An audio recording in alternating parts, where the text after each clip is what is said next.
कहते हैं लोग समाज है, तो समाज कौन है? हम ही आप समाज है ना, मैं हूँ समाज, आप हैं समाज। तो हमें आपस में मिलकर दहेज की समस्या को खत्म करना हो, ऐसी-ऐसी सज़ाएँ सरकार को दी जानी चाहिए कि एक इंसान रेप करने तो क्या, रेप का सोचने से पहले भी हज़ार बार सोचे।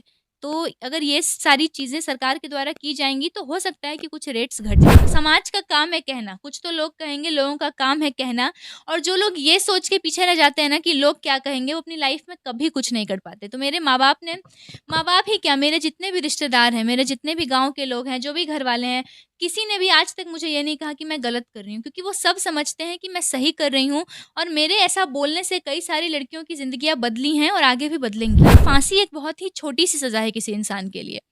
सब दुनिया की सबसे बड़ी सज़ा मानी जाती है कि एक इंसान को ऐसे कमरे में बंद कर देना जहाँ पर सूरज की एक किरण तक ना जाए।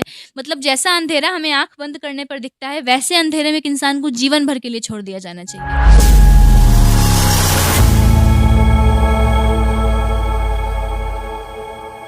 अभी हमारे साथ मुजफ्फरपुर की बेटी जानवी सिंह है, जिनको अभी अभी मिस टीन इंडिया अवार्ड से नवाजा गया है, और ये हिंदुस्तान की बेटियों के लिए, महिलाओं के लिए जो है कार्य करती है। और किस तरह की कार्य करती है, आइए हम इनसे जानते हैं।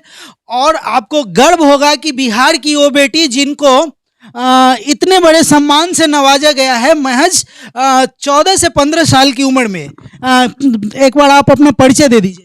नमस्कार, मेरा नाम जानवी है, मैं 16 साल की हूँ और मैं लैंगिक समानता और महिला सशक्तिकरण पे काम कर रही हूँ। इस एज में आप इतना बड़ा सोच कैसे?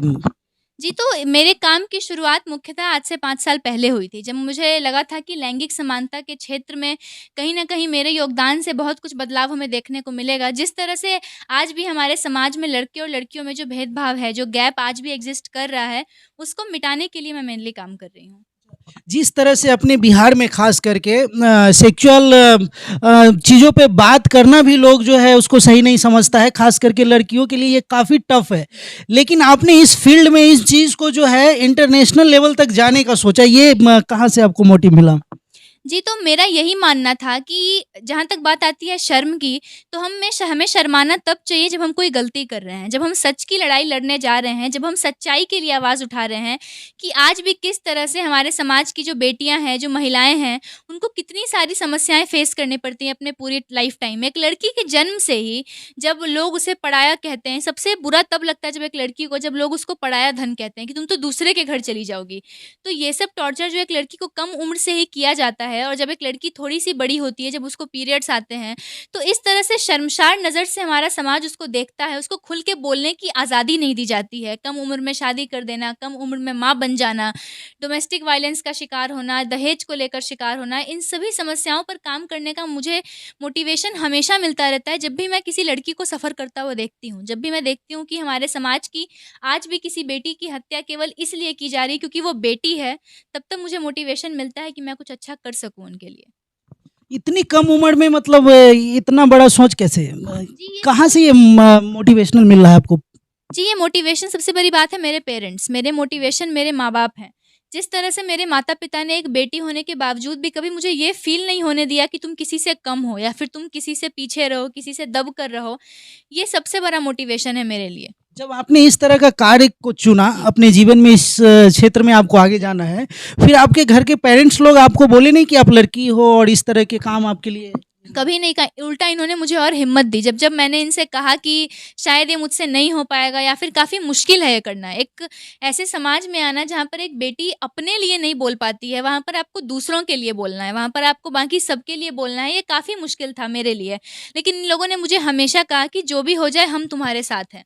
और समाज का काम है कहना, कुछ तो लोग कहेंगे, लोगों का काम है कहना, और जो लोग ये सोच के पीछे रह जाते हैं ना कि लोग क्या कहेंगे, वो अपनी लाइफ़ में कभी कुछ नहीं कर पाते। तो मेरे माँ-बाप ही क्या, मेरे जितने भी रिश्तेदार हैं, मेरे जितने भी गाँव के लोग हैं, जो भी घरवाले हैं, किसी ने भी आज तक मुझे ये नहीं कहा कि मैं गलत कर रही हूँ, क्योंकि वो सब समझते हैं कि मैं सही कर रही हूँ, और मेरे ऐसा बोलने से कई सारी लड़कियों की ज़िंदगियाँ बदली हैं और आगे भी बदलेंगी।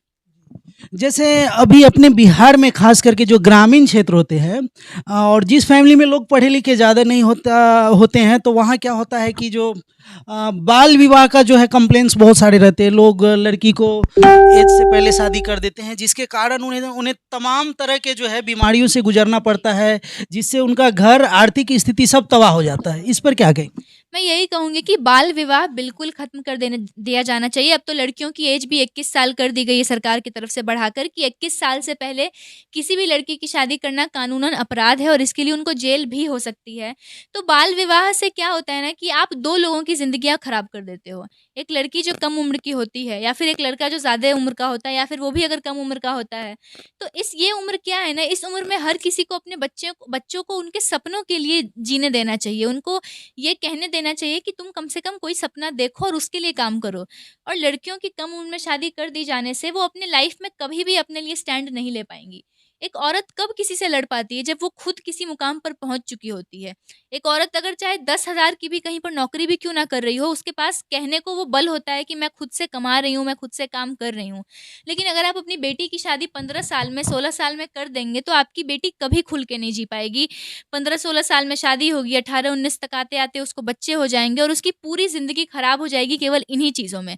तो बाल विवाह करने से पहले हर माता-पिता को हज़ार बार सोचना चाहिए और माता-पिता से ज़्यादा लड़कियों को अपने लिए स्टैंड लेना चाहिए। अगर एक लड़की साफ इनकार कर दे कि मुझे शादी नहीं करनी है, चाहे जो हो जाए, तो कोई भी उसकी मर्ज़ी के खिलाफ जाकर वो ज़्यादा कुछ उसके साथ नहीं कर सकता है। तो लड़कियों को मैं कहूँगी, चाहे दहेज की समस्या क्यों ना आ जाए, अगर एक बेटी कह दे कि पापा जो लड़का दहेज लेगा मैं उससे शादी नहीं करूँगी, तो कभी न कभी चाहे देर से हुई उसकी शादी क्यों ना हो, शादी तो सबकी होनी है और होगी ही। तो मैं बेटियों को कहना चाहूँगी कि अपने लिए स्टैंड आपको खुद लेना होगा। जिन लड़कियों का बाल विवाह कर दिया जाता है, और कई ऐसी लड़कियाँ हैं जो खुशी-खुशी शादी कर भी लेती हैं, उनको कोई समस्या नहीं होती। वो कभी अपने बारे में नहीं सोचती कि उनके कुछ ड्रीम्स होंगे, उनको आगे लाइफ में कुछ करना होगा, और तब बाद में जाकर वो पछताती हैं, वो रोती हैं कि मेरी कम उम्र में शादी कर दी गई। जबकि उन्हें अपने लिए स्टैंड लेना चाहिए था, अपने लिए आवाज़ उठानी चाहिए थी। जिस तरह से बाल विवाह है ठीक उसी तरह से दहेज प्रथा भी जो है हमारे देश को काफ़ी खोखला कर रहा है। और आप जब भी न्यूज़पेपर देखेंगे या फिर अखबार देखिए, टीवी देखिए, हर दिन आपको 1-2 दहेज के लिए जो है महिलाओं की हत्या मिलती है। इस पर क्या कहें? दहेज एक बहुत बड़ी समस्या है और दहेज एक ऐसी समस्या है जिसको केवल हम ही लोग मिटा सकते हैं। इसमें कोई कुछ नहीं कर सकता। सरकार कितने भी नियम क्यों ना बना दे, सरकार कुछ भी क्यों ना कर दे, जब तक लोग आपस में नहीं समझेंगे ना कि शादी क्यों की जाती है। शादी 2 बराबर लोगों का मेल होता है। एक पुरुष और एक महिला का मेल होता है, जहाँ पर वो दोनों बराबरी से, खुशी से अपनी ज़िंदगी आगे बिताने के लिए दोनों एक बंधन में बंधते हैं। तो उसमें दहेज की समस्या को डालकर हम लोग इतना कॉम्प्लिकेट कर देते हैं चीज़ों को, कि दहेज के कारण जो रिश्ते होते हैं ना, वो ज़िंदगी भर के लिए कहीं न कहीं वो नोक-झोंक रह ही जाती है दहेज को लेकर। तो दहेज बहुत बड़ी समस्या है और दहेज को हम ही लोग मिटा सकते हैं। ये जो कहते हैं लोग समाज है, तो समाज कौन है? हम ही आप समाज है ना, मैं हूँ समाज, आप हैं समाज। तो हमें आपस में मिलकर दहेज की समस्या को ख़त्म करना होगा और ये सोचना होगा कि जब शादी 2 लोगों की हो रही है, तो केवल एक पक्ष ही सफ़र क्यों करे? केवल बेटी के पक्ष के जो लोग होते हैं, एक पिता अपनी ज़िंदगी भर की कमाई लगा देता है एक बेटी की शादी में और आगे के सालों के लिए कर्ज़े में डूब जाता है।